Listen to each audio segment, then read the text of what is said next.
Bahwa saudara, akhir tahun ini saudara kita sama-sama, saya mau mengajak saudara untuk coba kita melihat. Banyak dalam hidup kita minggu ini adalah minggu yang terakhir.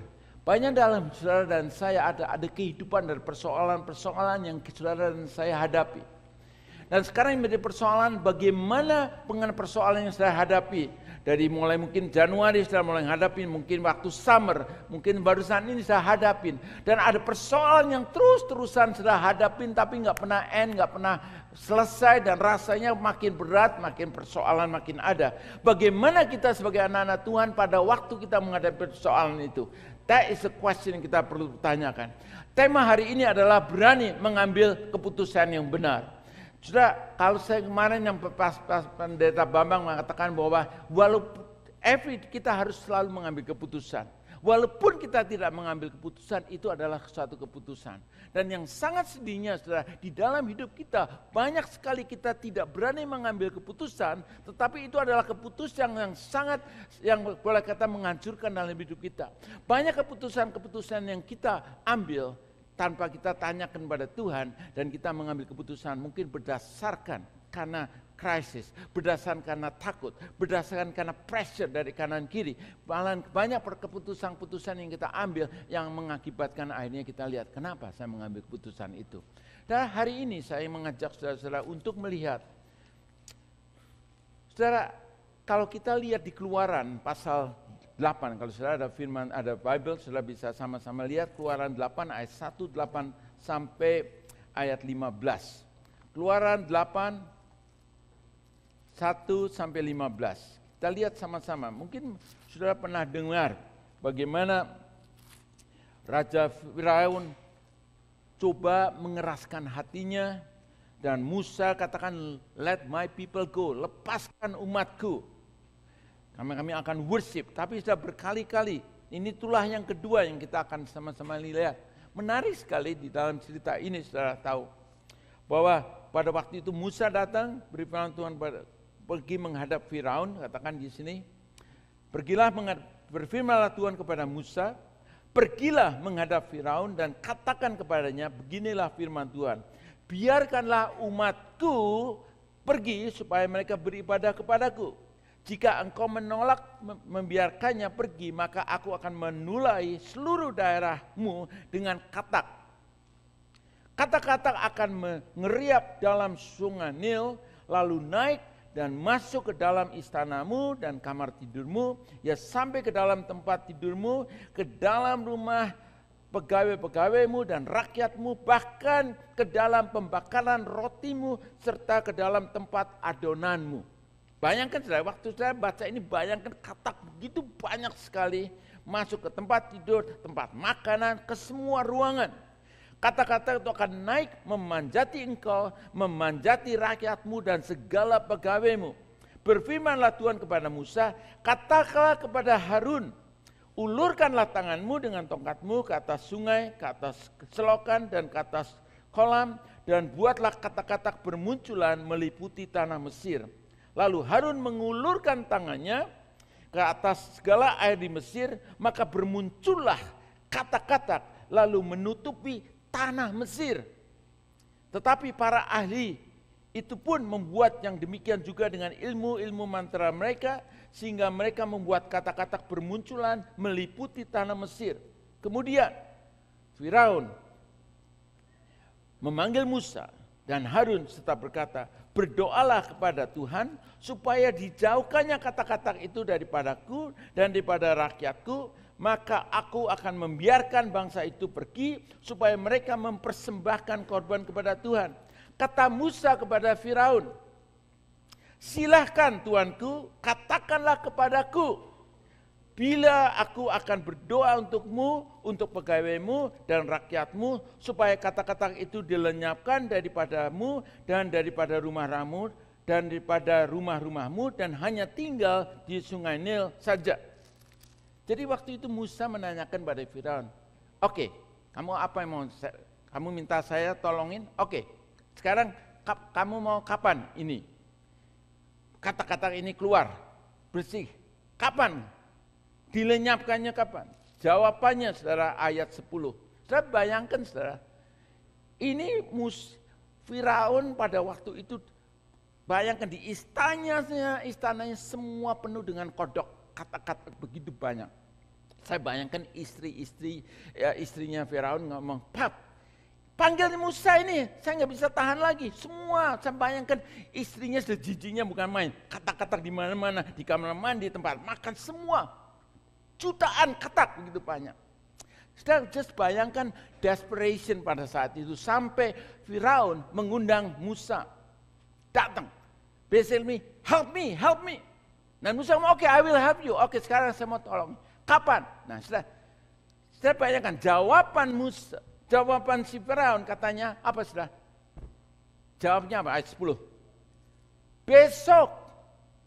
Lalu kata Musa, "Jadilah seperti katamu, supaya Tuanku mengetahui bahwa tidak ada yang seperti Tuhan Allah kami. Maka kata itu akan dijauhkan daripadamu, dari semua." Lalu sudah di sini katakan yang menarik sekali. Di ayat 14, dikumpulkanlah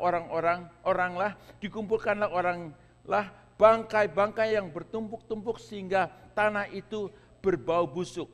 Nah, ayat 15, tetapi ketika Firaun melihat bahwa telah terasa kelegaan, ia tetap berkeras hati dan tidak mau mendengarkan mereka keduanya seperti yang telah difirmankan Tuhan. Just imagine keadaan Raja Firaun saat itu so desperate. Karena kata-kata begitu banyak, kodok-kodok begitu banyak sekali. Dan dia dapat pressure dari istri, dari tentara, dari jenderalnya, dari orang-orang. Do something, berbuat sesuatu. Dan saya panggil Musa. Dan Musa katakan, "Oke, saya akan tolong. Apa yang kamu mau?"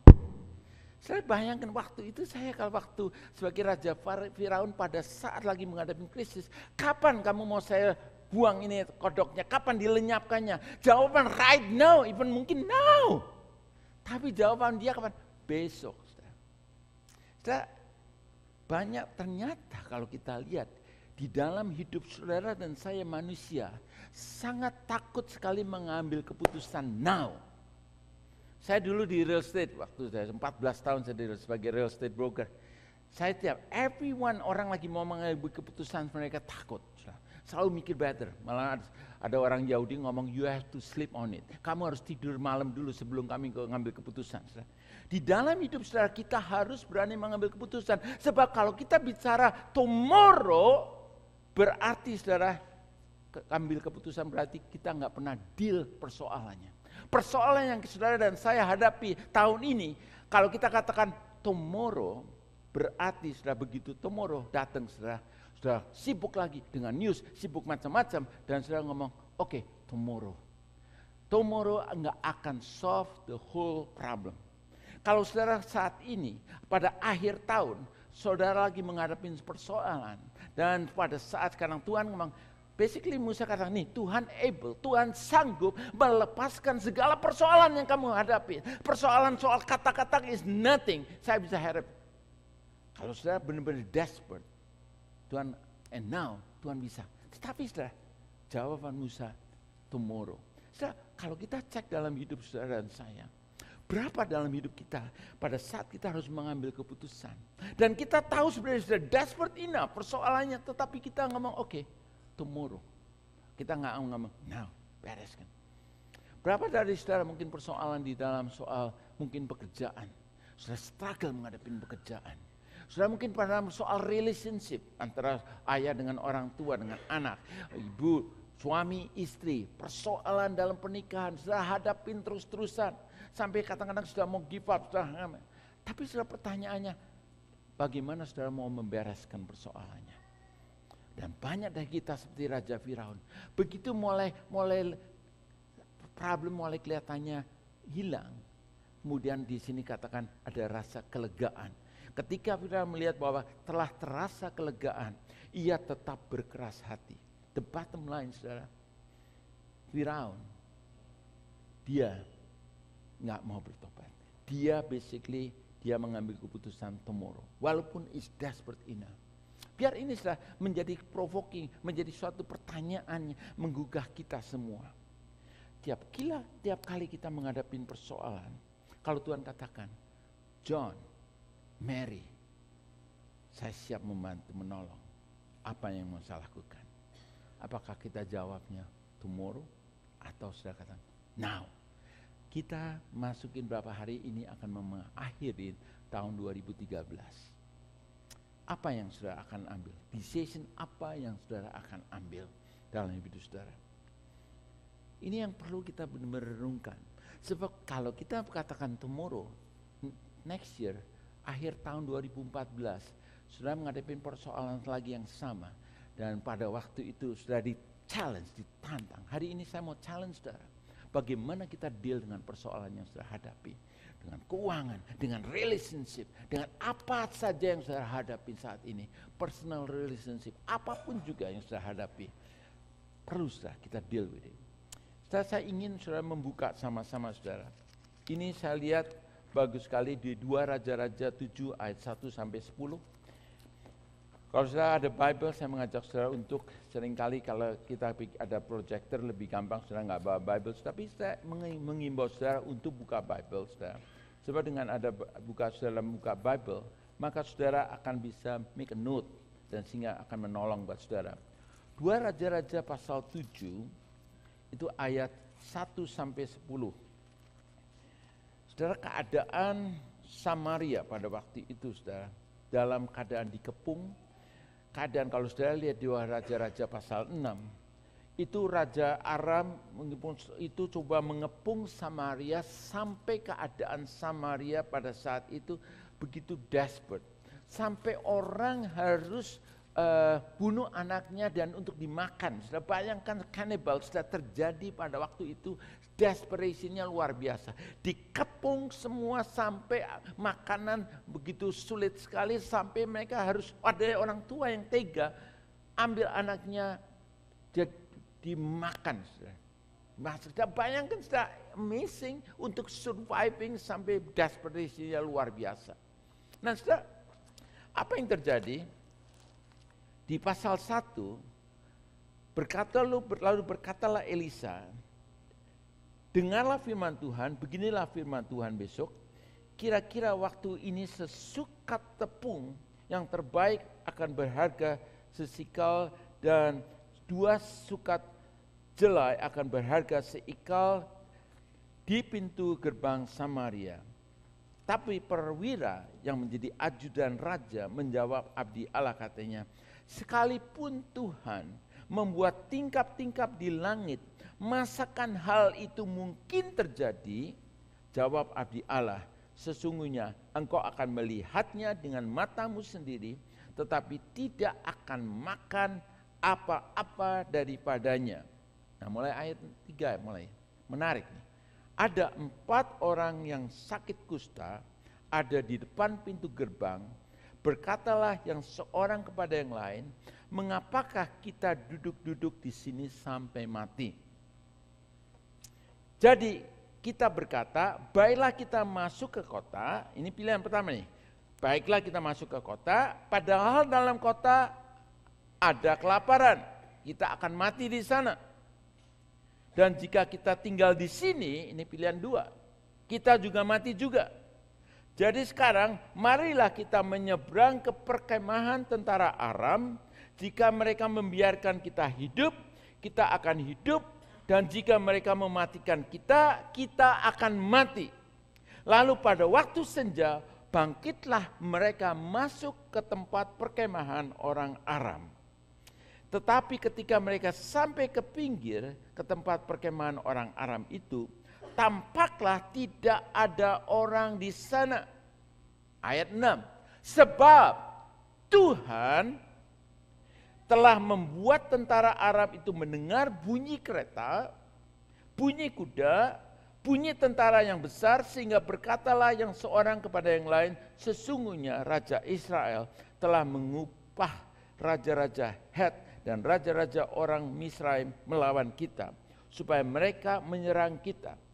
Karena itu, bangkitlah mereka melarikan diri pada waktu senja dengan meninggalkan kemah dan kuda-kuda keledai mereka serta tempat perkemahan itu. Dengan begitu saja mereka melarikan diri menyelamatkan nyawanya. Ketika orang-orang yang sakit kusta itu sampai ke pinggir tempat perkemahan, masuklah mereka ke dalam sebuah kemah, lalu makan dan minum. Bayangkan saudara, di Samaria mereka kelaparan luar biasa, tapi di sini berkelimpahan, banyak makanan, minuman. Sudah itu mereka mengangkut dari sana emas dan perak dan pakaian, kemudian pergilah mereka menyembunyikannya. Lalu datanglah mereka kembali, masuk ke dalam kemah yang lain, mengangkut juga barang-barang dari sana, kemudian pergilah mereka menyembunyikannya. Lalu berkatalah yang seorang kepada yang lain, tidak patut yang kita lakukan ini. Hari ini adalah hari kabar baik, tetapi kita ini tinggal diam saja. Apabila kita menanti sampai terang pagi, maka hukuman akan menimpa kita. Jadi sekarang marilah kita pergi menghadap untuk memberitahukan hal itu ke istana raja. Mereka pergi lalu berseru kepada penunggu pintu gerbang kota dan menceritakan pada orang-orang itu, katanya, kami sudah masuk ke tempat perkemahan orang Aram dan ternyata tidak ada orang di sana dan tidak ada suara manusia kedengaran, hanya ada kuda dan keledai tertambat dan kemah-kemah ditinggalkan dengan begitu saja. Para penunggu pintu gerbang menyerukan memberitakan itu ke istana raja. Gampangnya saudara, raja mendengar itu pertama pikir, wah ini atau mungkin taktiknya nih, kita kesana nanti diserang sama Raja Aram, keluarga kita akan hancur semua. Jadi mulai mikir, tapi akhirnya sudah apa yang terjadi? Benar, pada waktu itu akhirnya mereka selidikin, kirim tentaranya, wakilnya untuk lihat, ternyata benar. Raja Aram sudah keluarga semua, rakyat tentaranya semua sudah keluar. Terjadi suatu mujizat. Nah saudara, kalau saya mau kalau saya mau ingin saudara bayangkan di sini, saudara. Katakan ada 4 orang kusta, saudara. 4 orang kusta. Kusta berkata, ada yang berkata nggak ada hope. Mereka adalah orang yang benar-benar sudah nggak ada hope lagi, saudara. Tapi saudara, orang kusta kalau saudara lihat di dalam sini, di 4 orang kusta ini dia mengambil suatu keputusan. Ada 3 keputusan yang dia ambil. Ada 3 keputusan yang orang kusta ini bisa ambil. Dia katakan, saya kembali masuk ke kota Samaria, tapi dia tahu kalau masuk ke Samaria, kota yang lagi melarat nggak ada apa-apa semua, nggak akan bisa hidup. Dan dia ngomong, kalau saya tinggal di sini, saya nggak akan bisa hidup juga. Dan the choice-nya, saya akan keluar dari gerbang, dari gate ini, saya akan keluar. Sudah.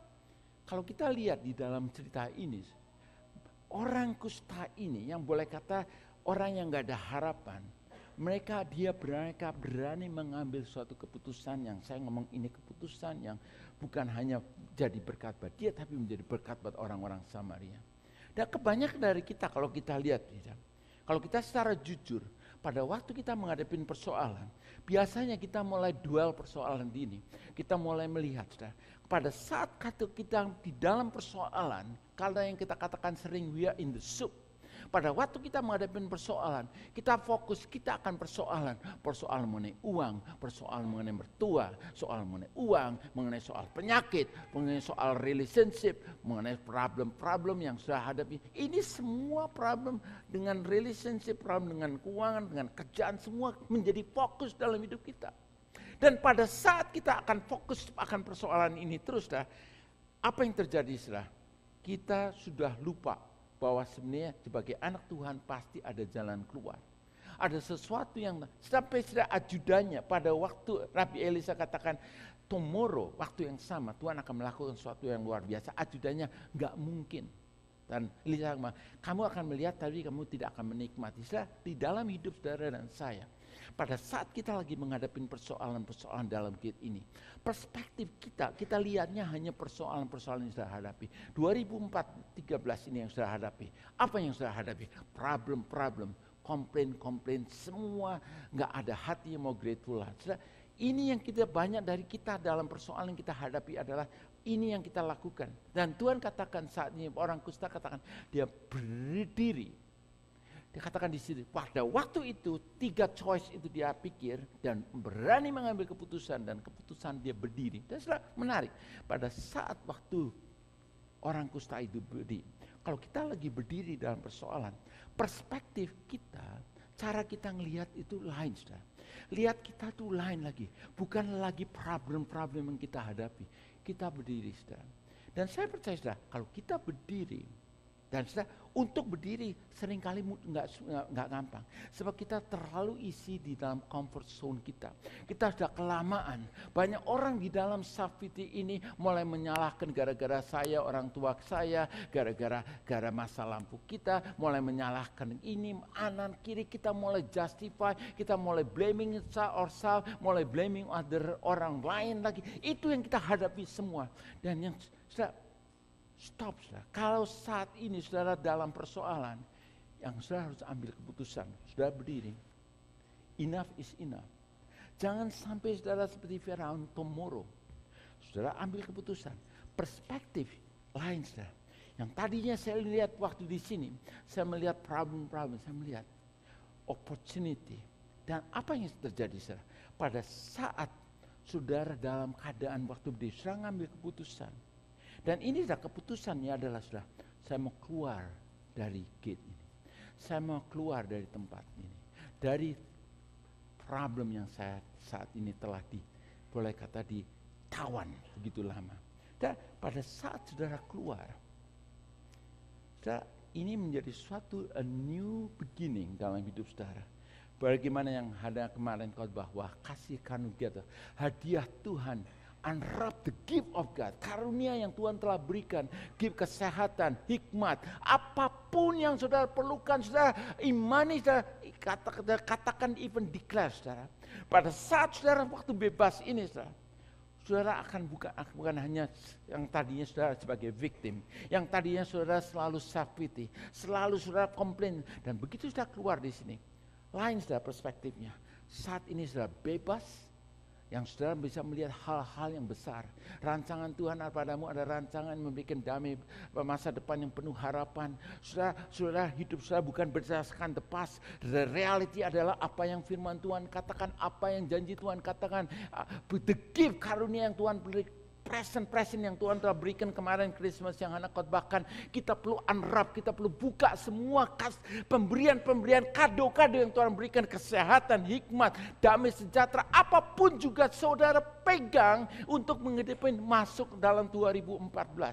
Saudara, kalau saudara melakukan itu, saudara, akan ada satu change di dalam generation saudara. Ada satu orang kita, di mana pada waktu dia lahir, dia katakan, dia lihat birth certificate-nya, dia katakan satu kali orang tua, kakaknya memberitahu bahwa kamu ternyata diadopt waktu umur 33 tahun.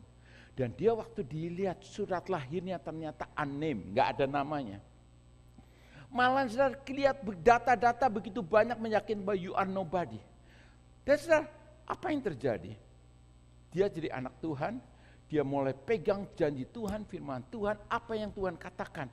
Ini yang saudara, ini yang dia pegang. Saudara. Pada saat kita telah dilepaskan, kita ngambil keputusan, saya mau mengikuti apa janji Tuhan, firman Tuhan. Saudara, apa yang terjadi? Saudara? Tuhan berbuat sesuatu yang luar biasa. Orang itu yang tadinya, saudara, ternyata pada waktu itu dikatakan, begitu dia dibebaskan, akhirnya Tuhan tolong, akhirnya dia menjadi berkat. Dan dia katakan pada waktu dia ke England, dia cek mengenai family root-nya dia. Ternyata dari family-nya dia banyak dari orang-orang tuanya, dari generation kakak-kakinya, drug, yang involved di dalam soal prostitution, badi pembunuh. Begitu keluarga yang menghancurkan. Dia katakan begitu dia dibebaskan ini, dia ngomong it's a starting point, cut out the generation curse. Yang tadi katakan hidup kita tidak ada kutuk lagi dalam hidup kita. Ini dia imani, dia patahkan. Dan dia katakan generation, dia mulai bayangkan generasi dia akan terjadi. Demikian saudara dan saya. Kalau saat ini hidup saudara selalu dalam persoalan, saudara starting point saudara, berdiri. Stand up, make a decision. Mungkin gak mudah saudara pada waktu.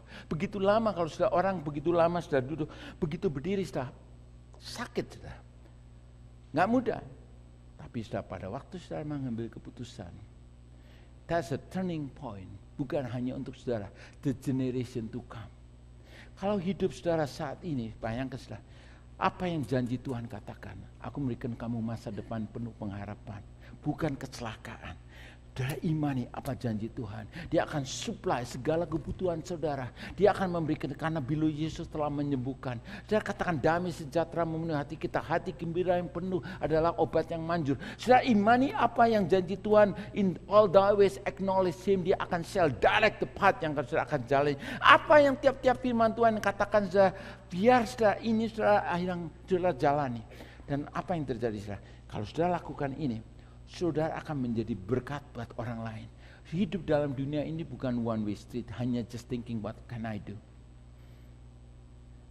Kalau saudara hidupnya just begitu selfish mikirin diri sendiri.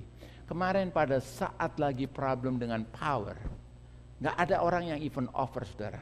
Tapi kalau hidup saudara menjadi berkat, everyone say welcome, welcome, please come, please come. Malah saudara kebingungan milih mana yang akan menolong gitu banyak. Saya katakan dalam hidup kita, kita harus menjadi blessing. Kita harus deposit dalam hidup. Seringkali saya pakai ilustrasi, saudara nggak bisa ke bank ngomong, saya mau withdraw money, kalau saudara belum deposit uang kan. Kalau saudara dalam hidup saudara hanya mikirkan di sini, instead what can I do to others, maka saudara akan menghadapi kesulitan. Saya di Michigan, saya sama tetangga, I deposit saya banyak menolong mereka semua. Sampai saudara, pada waktu saya di sini, itu surat-surat itu tetangga yang take care semua. Pada waktu satu saat saya punya rumah di basement, sampamnya itu, karena di basement di Amerika, basementnya tuh ada di ujung itu tempat air di mana semua water itu di drain di satu tempat, dan kemudian ada pompa yang naik. Dan saya punya kamera, saya cek, time to time saya cek, waktu itu ternyata airnya mulai naik. Dan kalau itu airnya naik nggak di-deal langsung, itu banjir, basement banjir semua. Karena setelah saya sama neighbor saya sudah deposit something, begitu gampang. Saya call langsung, instantly dia bantu, beresin semua. Ini salah satu Tuhan is better memberi daripada receive. Kalau hidup kita selalu hanya memikirkan aja diri kita, kita hidup di dalam sini selalu problem terus, nggak akan over, nggak akan selesai. 2014 saya melihat sesuatu yang Tuhan akan kerjakan. Tema adalah the year of transformation. Transformation bukan adjustment of behavior. Transformasi is come from within, suatu perubahan. Nanti sudah akan dengar mulai message mulai tahun depan vision casting. Sebab kalau kita hidup kita hanya seperti kayak ulat, hanya mikirin diri sendiri mulai gerak, apa yang ada dimakan aja sendiri. Tapi sudah lihat transformasi ulat menjadi kupu-kupu yang hidupnya menjadi berkat kemanapun juga. Biar saudara, ini yang kita pikirkan, decision yang saudara ambil hari ini sangat penting. Kalau saudara gampangnya, are you desperate enough? Apa dalam saudara mengambil keputusan? Saudara, tahun 1986 ada dua kapal terjadi tabrakan yang di Rusia, di Black Sea of Rusia. Dari ratusan passenger meninggal, saudara. Ratusan meninggal, mereka jatuh di bawah ice water waktu itu winter akibatnya. Dan pada waktu itu the news disaster was further darkened dan diinvestigate ternyata bukannya problem dengan radar, malfunction atau fog atau awan yang itu yang tebal, bukan saudara. Ternyata mereka find out, katakan its captain was aware of the other ship present nearby. Sebenarnya Kapten 2 itu sudah tahu ada ini sudah mulai dekat nih. But katakan boat could have steer clear. Sebenarnya kapten ini salah satu waktu dengar itu ada warning. Kalau mereka lihat sebenarnya just ngambil keputusan steer safe, sir. Tetapi dikatakan di sini boat could have steer clear, but according to news report, neither captain wanted to give way to each other. Each was too proud to yield first. By the time they come of their sense, it was too late. Di problem katakan this cause was human stubbornness. Stubbornness. That is the problem. Hari ini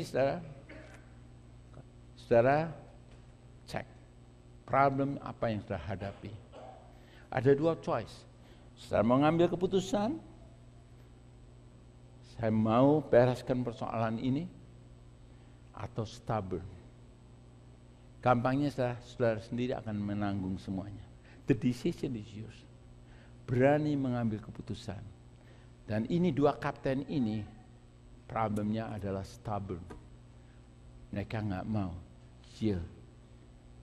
Dia utamakan mengenai I-nya dulu, dirinya sendiri lebih. Akibatkan begitu banyak. Saudara, keputusan yang saudara ambil bukan hanya untuk saudara sendiri, akan efek dalam keluarga. Kalau saat ini saudara menjadi problem persoalan dengan suami istri, kalau salah satu, dua-duanya memerlukan help, please, even saya suggest go to counselor. Saya bertahun-tahun melihat banyak orang persoalan problem pernikahan. Malu, takutin dengan orang nanti seluruh Toronto tahu. Yang sangat menyedihkan because of what? Stubborn, because of pride. Tapi yang menyedihkan, orang itu takut orang lain semua pada tahu.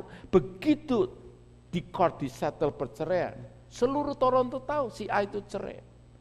Don't you think is sangat menyedihkan sekali? Yang harusnya mengambil keputusan, I have problem, I'm going to deal with, I go to counselor, I need help, saya perlu tolong. Kalau saat ini sudah persoalan dengan keuangan, kalau sudah persoalan dengan sakit, Tuhan sudah memberikan tadi kado-kado yang kita perlu unwrap, kita perlu buka, kita ambil keputusan. Kalau hidup saat ini sudah penuh dengan ketakutan, Tuhan katakan saya tidak memberikan pada kamu roh ketakutan, sound mind, discipline mind yang mengambil keputusan. Saya tidak mau lagi hidup based on fear. Biar saudara, tahun 2014 ini tinggal berapa hari, 2013 ini, berapa hari lagi ini kita akan tutup 2013. Saya mau saudara, untuk saudara mengambil keputusan, stand up. Mengambil keputusan, bukannya tomorrow seperti yang Raja Firaun katakan. Now, sebab tomorrow nggak akan solve problem kita saat ini. Mari kita berdiri sama-sama. Semua dalam keadaan tetap tunduk kepala. Saya mau challenge, saudara mau challenge. Ini between saudara sama Tuhan. Saya nggak minta saudara untuk maju ke depan. Saya minta musician untuk maju ke depan. Saya mau ngajak saudara untuk mengambil keputusan. Nggak tahu persoalan apa yang saudara hadapi, Tuhan tahu sendiri persoalan yang hadapi. Tapi saudara bayangkan seperti orang kusta itu,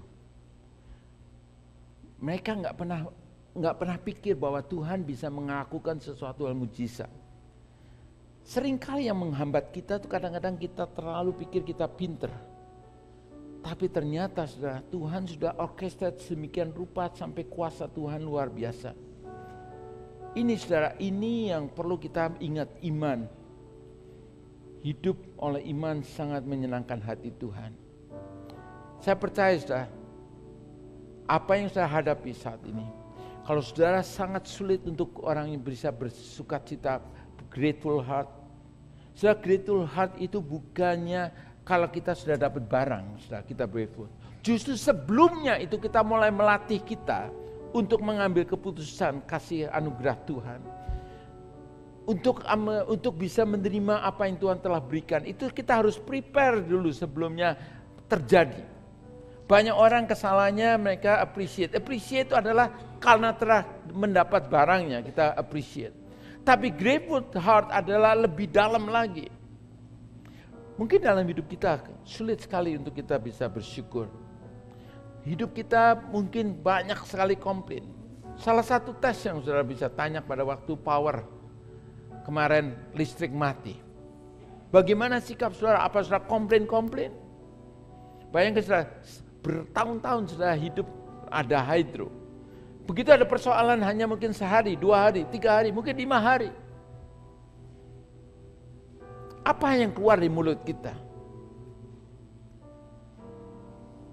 Adakah rasa thank you Tuhan? Engkau boleh berikan pada saya even rumah. Berapa orang yang gak even punya rumah? Berapa orang yang gak bisa bayar buat listrik? Berapa orang yang mungkin problem lebih dari itu? Biar hari ini sama-sama kita mengambil keputusan. Seperti orang kusta itu mengambil keputusan. Keluar dari pintu gerbang ke tempat yang boleh kata unknown.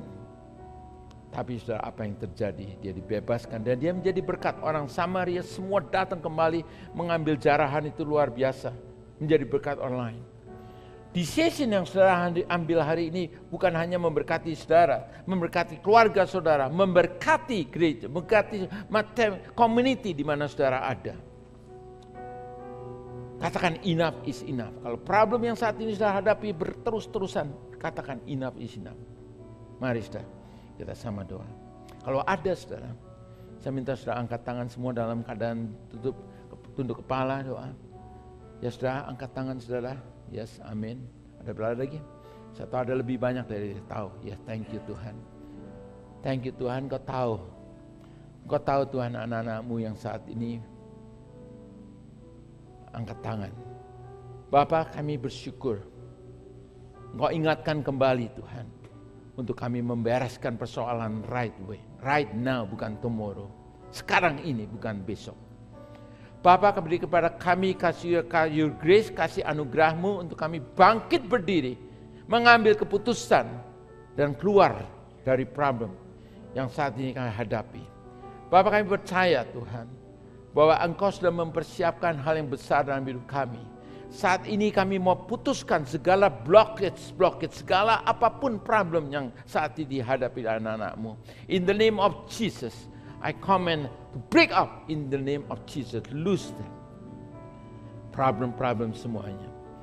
Bapa, kami mau terima kasih anugerah-Mu, pertolongan-Mu. Yang tiap hari fresh and new. Dan kami Tuhan, look forward Tuhan. Masuk tahun 2014 nanti Tuhan. Dengan hati expectation, hal-hal yang besar yang Kau kerjakan dan kami sebagai anak-anak-Mu Tuhan. Hanya mau melakukan apa yang firman-Mu katakan. Thank you. Terima kasih Tuhan. Dalam nama Yesus Kristus kami berdoa ini. Amin. Silakan duduk saudara.